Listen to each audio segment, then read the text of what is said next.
In this video, I'm going to talk to you about that third and final thing that can hold you back as a lecturer from making high-quality teaching videos. And that thing is how you have to keep changing your teaching in the name of quality assurance.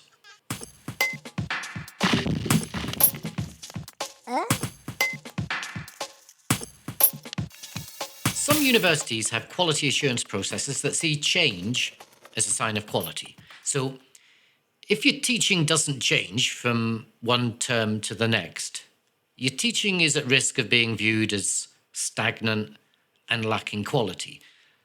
So you might have to report on how your teaching ran, and in that report, you're expected to specify what things you're going to change next time you teach.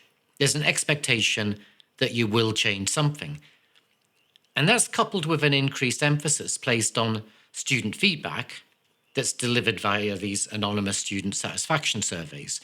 There's more and more of an expectation that you'll respond to student feedback by making changes to your teaching. Now, all of that, I think, is a little bit nuts. It might be that your teaching is going great. The pass rate is high with few students withdrawing. Students are getting good grades. They're engaged. Most of them are telling you they're very satisfied, with maybe one or two saying they're not, but mostly they're happy with things and it's all going well. But you're still kind of expected to change your teaching nonetheless. Now, there are a number of reasons you have to change your teaching.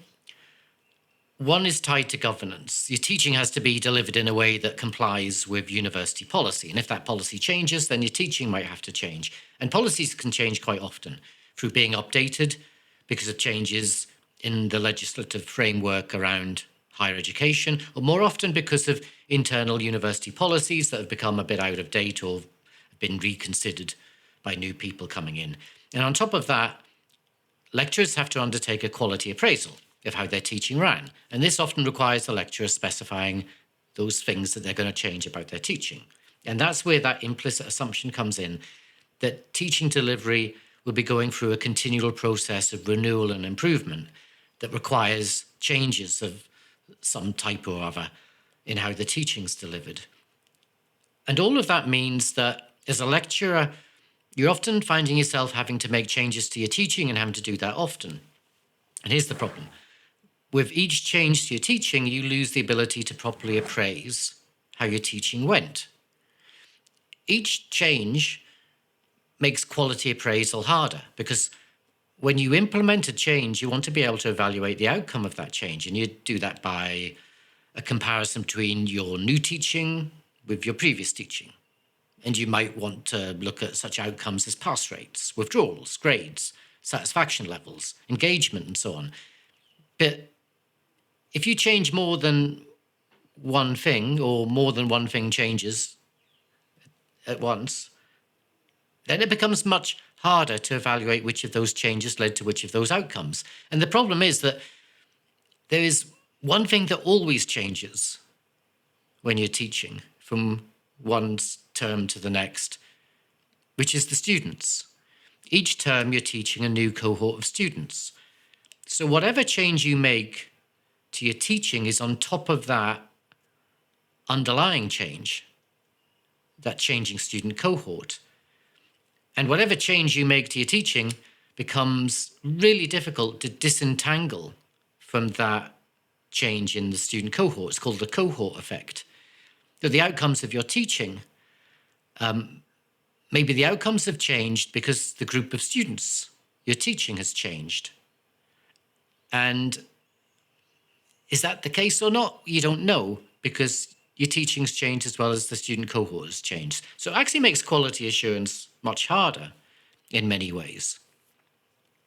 And this is how this practice of continual change actually works against quality improvement, because you end up with too many changes to track and you don't know what's going on.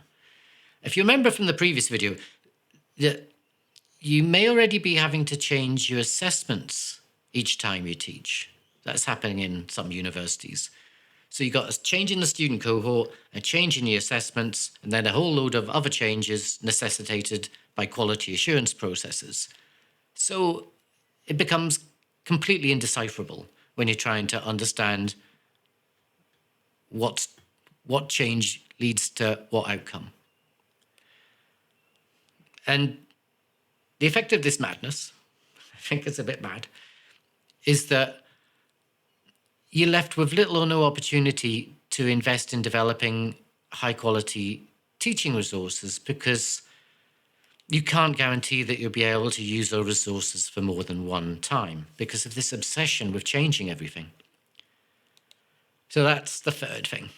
That's the third reason, combined with the way universities respond to complaints about you not making new videos for students and making your videos accessible to the public. And the other reason, how some universities are requiring lecturers to change their assessments at every point of delivery to purportedly prevent students cheating. All of this is making it really difficult to justify putting any time into making high quality videos. And often the only time you've got is to make lower quality videos. You're talking to a PowerPoint with a webcam. Some students love that, but they don't look so good. So, well, it don't look so good when I do it. So maybe we should give up on all of this. Maybe we should just give up on high quality videos. What we're trying to do here. I think we need to stick with it because we're getting left behind. If you're watching YouTube now, maybe, if you're watching this on YouTube, you know there's lots of content creators putting really good content out. And there's some people putting out really good teaching content up on YouTube. And in particular, we've got publishing companies who are moving into this higher education sector with the promise of professional-looking teaching resources, including video resources for teaching. And if we aren't careful, universities are going to start looking like an increasingly unattractive option when it comes to getting an education. And what we might find is that education starts to get taken over by the private sector. And the private sector are only going to make stuff freely accessible to the public if the public pay. Their motivation is profit, not public good. And I think that could be quite harmful for education if we don't try and keep up with this stuff. But it's hard. Anyway, that wraps up this series of videos on why I haven't been... This is like the dog ate my homework, isn't it? My excuses for not making very many videos this year, aside from all the damn teaching videos I've been having to remake. And you can see all of them on YouTube, unless management asks me to take them down. Okay. So thanks for watching, and if you could help me out, actually, in relation to making videos. If you like the videos, maybe you don't. Maybe it's a good thing that I'm finding this difficult. But if you do like the videos, give me a thumbs up and consider subscribing. And that gives me a little bit of a boost to keep going. Okay, so I'll stop sweating. It's too hot to carry on, but I'll try and make another video soon. So till next time, ta-da.